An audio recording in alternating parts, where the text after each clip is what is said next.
ओम शांति। आज बाबा ने सतमुर्ग के बारे में बताया कि सतमुर्ग का मतलब क्या होता है। तो बाबा ने कहा वो पक्षी भी है और ऊँट भी है।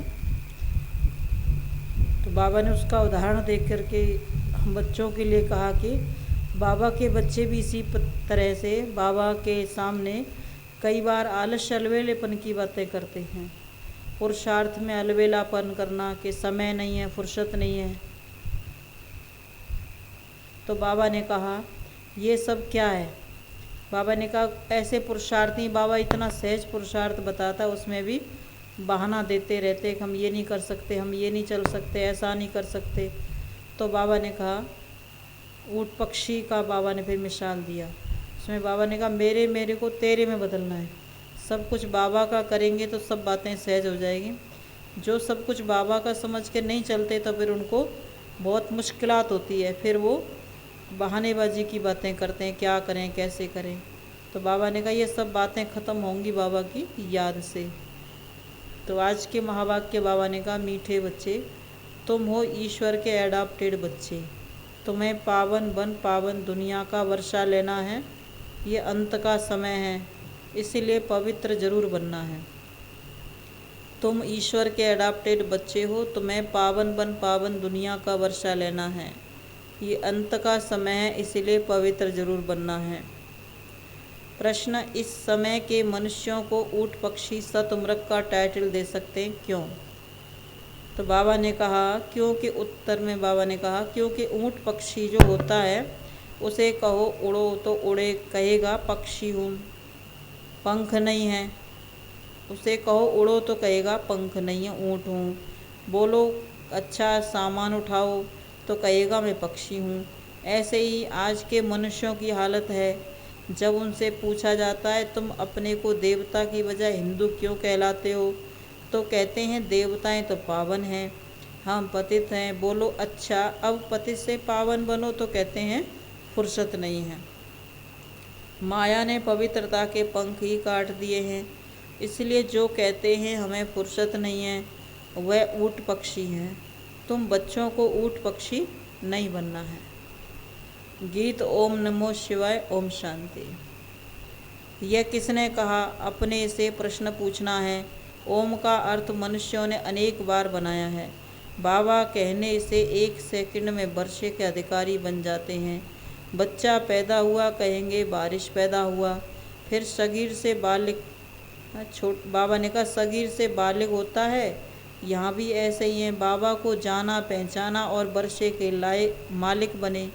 यहाँ तो तुम हो बड़े, बाबा ने कहा यहाँ तो तुम बड़े हो ही। आत्मा को बाप का परिचय मिला, सेकंड में वर्षा, बाप का वर्षा मिला। बच्चा पैदा होने से ही समझेंगे बाप की जायदाद का वर्षा पाएंगे। यह है बेहद का बाप। कहते हैं हे बच्चे, आत्मा ने जाना बाप आया है। तुम बच्चे जानते हो हम बाप से कल्प कल्प राजधानी लेते हैं।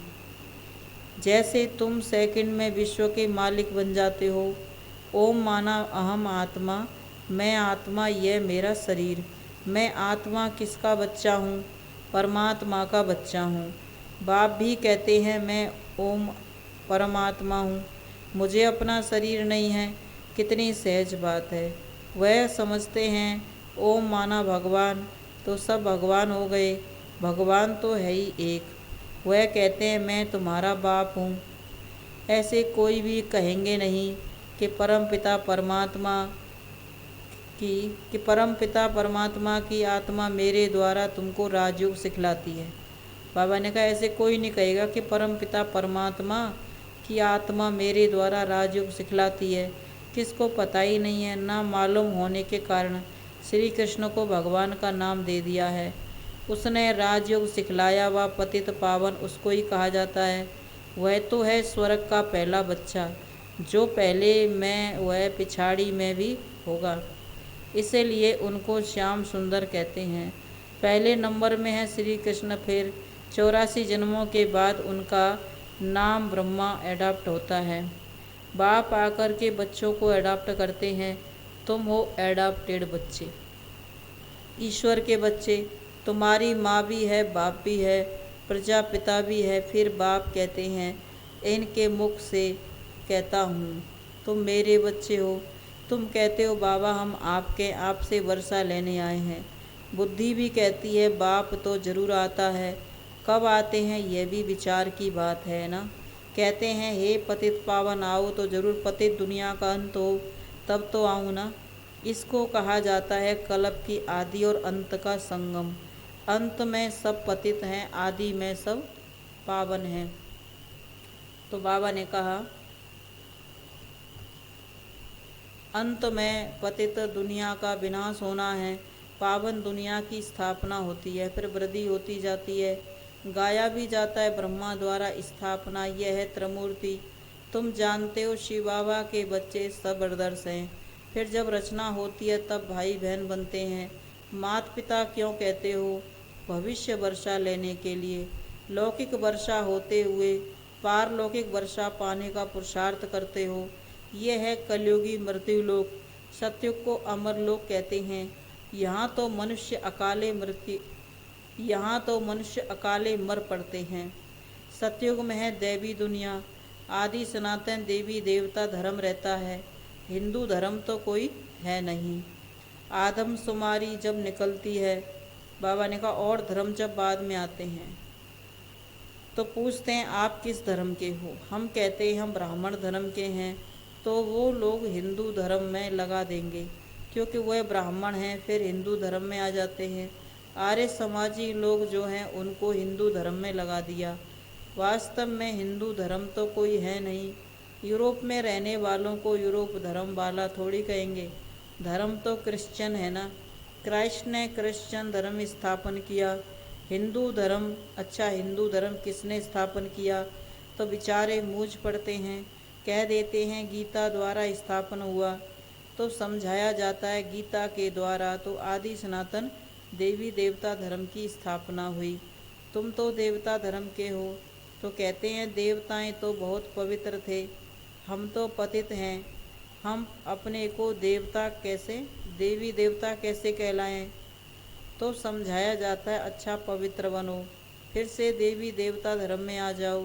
तो कहते हैं फुर्सत कहाँ है आपकी, ये तो बहुत नई बातें हैं।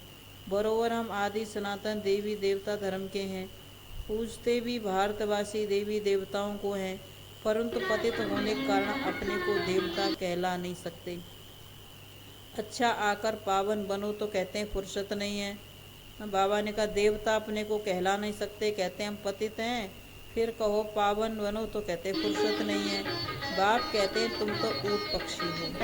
पूछा जाता है तुम देवता क्यों नहीं कहलाते हो? तो कहते हैं हम तो पतित हैं। अच्छा पतित से पावन बनो तो कहते हैं हमको फुर्सत नहीं है। ऊँट पक्षी को कहो उड़ो तो कहेगा पक्षी पंख नहीं हूँ, नहीं ऊँट हूँ। बोला अच्छा सामान उठाओ तो कहेगा हम तो पक्षी हूँ। तो बाप कहते हैं माया तुम्हारी पवित्रता के पंख काट देती है। अब सावन के महीने में शिव की पूजा करते हैं, व्रत रखते हैं। तुम्हारे लिए सावन मास है, ज्ञान का बरसात है। तुम्हारे लिए श्रावण मास है, ज्ञान का बरसात। तुम पवित्र वन पवित्र दुनिया का मालिक बनते हो। मनुष्य व्रत रखते हैं भोजन न खाने का। बाप कहते हैं विष नहीं खाओ। इस पर भी समझाना पड़ेगा। शिव को बहुत पूजते हैं। अब शिव बाबा कहते हैं पवित्रता का व्रत रखो। मैं आया हूँ पवित्र देवी देवता धर्म स्थापन करने। यहाँ तो पावन कोई है नहीं। देवी देवता होते सतयुग में, वह विष से पैदा नहीं होते, नहीं तो उनको संपूर्ण निर्विकारी क्यों कहते हैं? लक्ष्मी नारायण राधे कृष्ण आदि को कहते ही हैं संपूर्ण निर्विकारी। यहाँ तो सब पतित हैं जिनमें कोई गुण नहीं है। खुद कहते हैं हम पतित नीच हैं। बाप कहते हैं मेरी मत पर चलकर तुम संपूर्ण निर्विकारी बनो तो तुम इन लक्ष्मी नारायण जैसा मालिक बनेंगे। तुम्हारी पढ़ाई कितनी भारी है। मनुष्य से देवता बनने का पुरुषार्थ करो, विश्व का मालिक बनना है।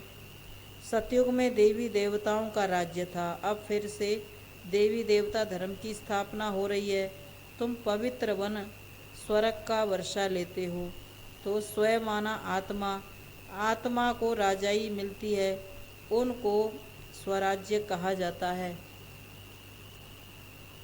मनुष्य तो हैं देह अभिमानी, देह अभिमान से कहते हैं हमारा राज्य। यहाँ तुम कहते हो हम आत्मा हैं, इस शरीर के मालिक हैं, हम महाराजा बनेंगे, हमको सतयुग में पवित्र शरीर मिलेगा। अभी तो पतित हैं, जैसे आत्मा वैसे शरीर। आत्मा में खाद पड़ी है।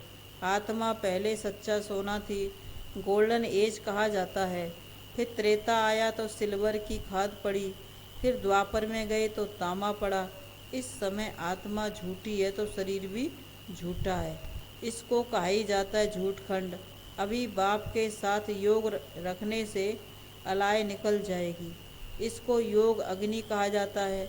जेवर से किचड़ा निकालने के लिए आग में डाला जाता है।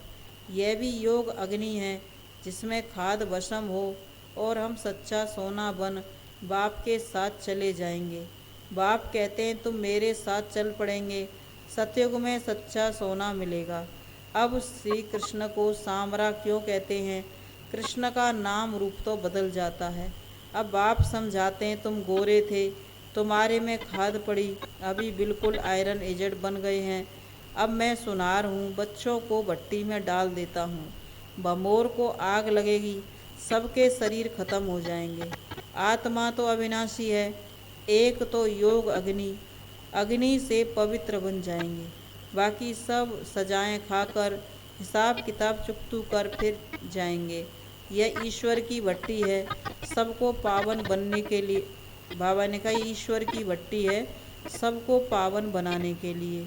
यह ज्ञान का सागर है, उनसे तुम ज्ञान गंगाएं निकली हो। फिर मनुष्यों ने उस पानी की गंगा को समझ लिया है। वहाँ देवता की मूर्ति भी रखी हुई है। वास्तव में तुम हो भगवान के बच्चे। बाबा ने कहा गंगा स्नान करने जाते हैं, वहाँ मूर्ति भी रखते हैं। इसका मतलब पानी पावन नहीं बना सकता, देवी देवताएं परमात्मा के ज्ञान से ही बाबा ने कहा देवताओं जैसा पवित्र बन सकते हैं। ज्ञान गंगाएं जो फिर देवता बनते हैं। जब स्वर्ग में आएंगे तब तुमको देवता कहेंगे। वहाँ आत्मा शरीर दोनों पवित्र हैं। अभी तो पतित हैं। भारत गोल्डन एज से सिल्वर कॉपर आयरन एज बने, फिर गोल्डन एज में बाप ले जा रहे हैं। तुम्हारी आत्मा और शरीर दोनों पवित्र हो जाते हैं। बाप कहते हैं मैं हूँ धोबी, तुम्हारी आत्मा को धोने आता हूँ। सिर्फ बाप को ही याद करना है। बस योग में रहने से तुम विश्व के मालिक बन सकते हो। बाहुबल वाले विश्व के मालिक बन न सकें, हाँ उन्हों में इतनी ताकत है। अगर क्रिश्चियन दो भाई आपस में मिल जाएं तो विश्व के मालिक बन सकते हैं, परंतु ला नहीं है। कहानी भी है, दो बिल्ले आपस में लड़े और माखन बंदर खा गया। तो वह दो लड़ते हैं, बीच में माखन भारत को मिल जाता है। इसमें भी नंबर 1 श्री कृष्ण है, इसीलिए कृष्ण के मुख में गोला दिखाते हैं। वह मक्खन नहीं, यह स्वर्ग का राज्य भाग्य श्री कृष्ण को मिला। बाप समझाते हैं सब विनाश हो जाएगा, फिर तुम मालिक बन जाएंगे। उसके पहले बाप की श्रीमत पर जरूर चलना पड़ेगा। श्रीमत से श्रेष्ठ, आसुरी मत से भ्रष्ट बनते हो। यह आसुरी पतित दुनिया एक भी पावन नहीं है। पावन दुनिया में एक भी पतित नहीं होता। अभी तो सब पतित हैं, गाते भी हैं हे पतित पावन सीताराम। हम सीताएं रावण की जेल में पड़ी हैं, पुकारते हैं हे राम आकर छुड़ाओ, पावन दुनिया में ले चलो। भल गाते हैं परंतु जानते कुछ भी नहीं है। जो आता है सो कहते रहते हैं। रावण ने बिल्कुल ही सुला दिया है, अब आप आकर जगाते हैं। परमपिता परमात्मा पतित पावन जो सृष्टि का रचयिता है, उनकी बायोग्राफी को जानते हैं, हम जानते हैं। ब्रह्मा विष्णु शंकर और लक्ष्मी नारायण की बायोग्राफी को भी हम जानते हैं। लक्ष्मी नारायण के 84 जन्मों को भी हम जानते हैं। तो नॉलेजफुल हो ना। बाबा ने कहा सभी देवी देवताओं के बारे में जानते हैं, सृष्टि के आदि मध्य अंत के बारे में, परमात्मा के बारे में जानते हैं। तो फिर हाँ भगवान के बच्चे क्या बन गए, नॉलेजफुल हो गए ना। तुम श्री कृष्ण के मंदिर में जाएंगे तो समझेंगे यह सतयुग का पहला प्रिंस था। अभी अंतिम 84वें जन्म में ब्रह्मा हुआ। यह भी बहुत समझने की बात है। बाप बच्चों को समझाते हैं, बच्चे खबरदार रहना, कभी किसी को दुख नहीं देना। बाप तो दुख हरता सुख करता है ना। तुम भी 5 विकारों का दान देते हो। दे दान तो छूटे ग्रहण, ग्रहण लगता है तो फकीर लोग दान करते हैं। अब बाप कहते हैं, मेरे लाडले बच्चे विकारों का दान दो तो सर्वगुण संपन्न देवता बन जाएंगे, दुख का ग्रहण छूट जाएगा, तुम सुखधाम के मालिक बन जाएंगे। इसलिए 5 विकारों का दान लिया जाता है। यह तो अच्छा है ना। अभी तुम्हारे ऊपर विकारों का ग्रहण लगने से एकदम काले बन पड़े हो। हम तुम्हारे से विकार ही मांगते हैं और कुछ नहीं मांगते। बाप समझाते हैं, अब तुम बच्चों को आत्म अभिमानी बनना है। मैं आत्मा हूँ, परमात्मा को याद करना है, वर्षा उनसे लेना है। इसलिए देह अभिमानी बनो। देवताएं आत्म अभिमानी हैं। अब मुझ बाप को याद करने से ही तुम्हारे विक्रम माना बाबा ने कहा पाप भस्म होंगे। हम रक्षा करेंगे। तुम मुझे याद ही नहीं करेंगे तो रक्षा क्या करेंगे। बाप तुम्हें सदगति में ले जाने के लिए पढ़ाते हैं। मैं इस शरीर द्वारा तुमको समझाता हूँ। ये मेरा शरीर नहीं है, यह तो इनकी पुरानी जुत्ती है। लोन लिया हुआ है, मैं इनमें प्रवेश करता हूँ, फिर पावन बनाता हूँ। कितना अच्छी रीति बाप समझाते हैं। अच्छा, मीठे मीठे से कीला दे बच्चों प्रति माता पिता बाप दादा का याद प्यार। Good morning. रूहानी बाप की रूहानी बच्चों को नमस्ते। हम रूहानी बच्चों की रूहानी माता पिता बाप दादा को गुड मॉर्निंग और नमस्ते। नमस्ते बाबा, नमस्ते। धारणा के लिए मुख्य सार है, बाप की श्रीमत पर चलकर संपूर्ण निरवकारी बनना है। पढ़ाई से विश्व की राजाई लेनी है। आत्मा में जो खाद पड़ी है उसे योग अग्नि से निकालना है। आत्म अभिमानी बन बाप को याद करना है। जितना याद में रहेंगे उतना बाप रक्षा करता रहेगा। वरदान, मेरे मेरे को तेरे में परिवर्तन कर, श्रेष्ठ मंजिल को प्राप्त करने वाले नष्टो मुआ भव। मेरे मेरे को तेरे में परिवर्तन कर, श्रेष्ठ मंजिल को प्राप्त करने वाले नष्टो मुआ भव। जहाँ मेरापन होता है वहाँ हलचल होती है। मेरी रचना, मेरी दुकान, मेरा पैसा, मेरा घर, यह मेरापन थोड़ा भी किनारे रखा तो मंजिल का किनारा नहीं मिलेगा। श्रेष्ठ मंजिल को प्राप्त करने के लिए मेरे को तेरे में परिवर्तन करो। हद का मेरा नहीं, बेहद का मेरा। वह है मेरा बाबा। बाबा की स्मृति और ड्रामा के ज्ञान से नथिंग न्यू की अचल स्थिति रहेगी और नष्टो मोहा बन जाएंगे। स्लोगन है, सच्चे सेवाधारी बन, निस्वार्थ सेवा करते चलो तो सेवा का फल स्वतः मिलेगा। सच्चे सेवाधारी बन, निस्वार्थ सेवा करते चलो तो सेवा का फल स्वतः मिलेगा। तो आज बाबा ने कहा कि तुम भगवान के सिकीदले, बाबा ने कहा एडाप्टेड किए हुए भगवान के बच्चे हो। तो बाबा ने कहा कितना पावन बनना है और पावन बनाने का धंधा करना है। ओम शांति।